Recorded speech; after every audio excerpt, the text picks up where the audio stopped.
Hi there, Mike from Greenway. Today's question is, do you need to buy a special charger if you buy an electric vehicle?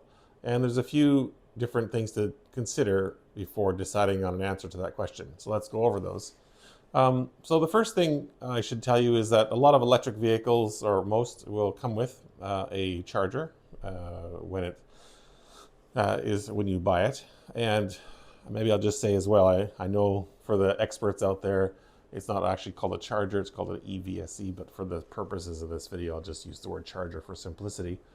So when you buy your vehicle, a charger is usually included, and they can be different speeds and different power ratings. The most basic charger is what's called level 1, or 120 volt charging, which is basically the power that you would get from your regular wall outlet in your household. And that's the slowest way to charge your car. And for some, that level of charging will be sufficient. And it really depends on the usage of your car, how many miles or kilometers you're driving every day. And then also how many hours your car is sitting at home, if we assume we're charging at home. So let's say we take the example of Monday to Friday. You work 9 to 5, and you're driving to work and then driving home every day, and there's perhaps some chance of evening activities as well, going out to the mall or shopping or take the kids to sports or whatever it is. But it's important to take a look at what's your distance you're driving every day, and then compare that to how long your vehicle is going to be at home and how long it can charge for. So on that level 1 charger, on the 120 volt charger, it's going to replenish approximately 3 miles per hour or 5 kilometers per hour of charge for every hour you have it plugged in, which is pretty slow. But if you're only driving 20 miles a day or 30 kilometers a day, maybe well enough for you to recharge your car. So take that 3 miles per hour and then multiply it by the number of hours you are at home. And I know that it's going to be different every day, but let's say you're pretty confident you'll always be home by, say, 9 p.m. And then you're also confident you're generally not leaving home until at least 6 a.m., could be later. So you've got 9 hours of charging time every evening. You take that 9 multiplied by 3 miles per hour, so you've got about 27 miles of range that you can make up when you charge your car overnight on this level 1 or 120 volt charging. So take a look at your daily use, your average usage of the car. If that fits your needs, then likely that slow level 1 charger will be sufficient. Although if there's certain times when you'll be taking longer trips on the weekend, then you may need to consider having a faster charger. But even if you do take a longer trip, say on Saturday, and you do 50 miles or 80 or 100 miles, and it takes longer than your regular overnight routine to recharge it, it's still okay, as long as you don't have to do that long drive back to back 2 days in a row. So what do I mean? So if you did 100 miles on Saturday, you come home, plug it in, and then by Sunday morning it will not be fully recharged on that slow charger. And then if you have to do the 100 miles again, then it won't be recharged in time for you to start your commute or your longer trip on Sunday. So then the question becomes, is your car, how long is the range of your car then? If your car has already got a range of 200 miles, then it's still going to be fine, assuming you go back to your routine of lower mileage during the week when you're commuting to work. So it's a matter of comparing the ratio of your speed that you're charging compared to your average mileage.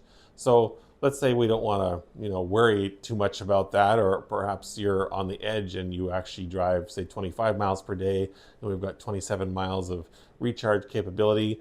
We can play with all those parameters. If you're arriving home sooner than 9 p.m. At night, or you're leaving later than 6 a.m. in the morning, then you perhaps have the opportunity to still recharge with the low 120 volts. All right, then let's take the next option, which is they call level 2 or 240 volt charging. So that's faster charging, and that's going to be giving you a lot more miles per hour. it's going to be giving you at least 6 miles per hour if you're charging at about 12 amps and 240 volts, which is really low amperage for that voltage.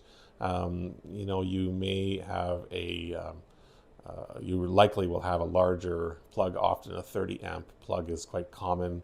And so if you take 30 amps, you're going to be doing at least, close to 15 miles per hour recharging. And then if you take take that 15 miles per hour, and if you are, staying overnight and you have 10 hours per night to recharge, then you're going to be able to recharge 150 miles per night. So there's a lot of different factors to look at. So then you say, all right, okay, so my car, if it came with a level 1 charger and you need that higher speed of charging, then what do?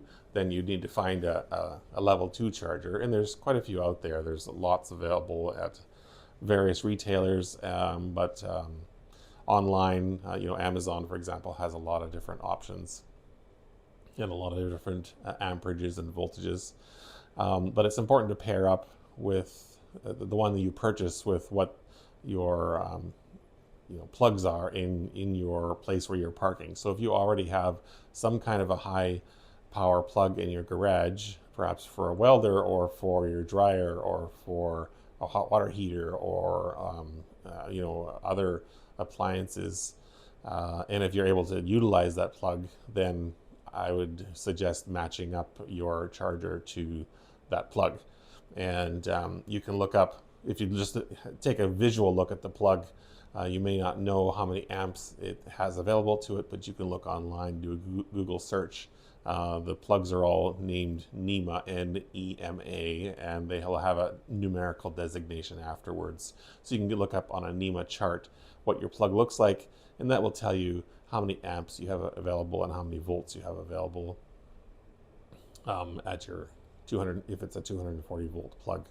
And then you'd want to match up your charger to that as well. So that will allow you to charge a lot faster overnight, as I mentioned, 150 miles or more.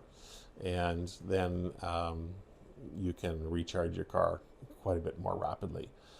You don't have to get the highest speed charger if you want. You can select one. For myself, I don't have a 30 amp charger in my home. I just use a 15 amp 240 volt charger, and it does quite fine because I'm not going that far of a distance every day. Okay, well, let's take the scenario then that you may not have a plug in your parking spot or your garage or your parking location, and you need to look at, if you do need the higher speed plug, then you may need to, get with an electrician and have them take a look at the wiring in your home to see if they can install a circuit that would be suitable for your needs. And in that case, there may be some additional cost. They may need to trench a line to your place of parking or your garage, or perhaps there's already enough room on the panel in your garage to install a 240 volt plug. That's a question that really would need an electrician to take a closer look at. And for simplicity, and for safety, it would be best to have an electrician take a look at that. You can install them yourself if you want. It is possible. I know there's YouTube videos that describe that process. I won't go into that here, but that's your other option for charging your car. So really, the important factors, again, just to summarize, is what is your average daily mileage you're going to be going? And then how many hours do you plan generally every day to be at home to recharge? Another further consideration then is some areas have time of use discounts, meaning, for example, some areas are selling their electricity for a cheaper rate after midnight, say between midnight and 6 a.m. They have a reduced rate. So the math will change a little bit. Even if you're home at 9 p.m. or 8 p.m., you may not want to start charging until midnight because that's when the electricity is cheaper, in which case likely you'd want a higher speed charger so that you could be pulling more amps out of the wall plug per hour after that midnight time. So hopefully this has been helpful in describing some of the considerations when deciding if you need to purchase a additional charger for your vehicle. But my suggestion is, first give the one that comes with it a try and see if that's going to be suitable for you. And but do some of that basic math there to figure out how many miles you're doing per day and how much charge you're going to get per hour as you're recharging, and go from there. Okay, thanks for watching. If you found this helpful, please give me a thumbs up or consider subscribing for future videos. Thanks and have a great day.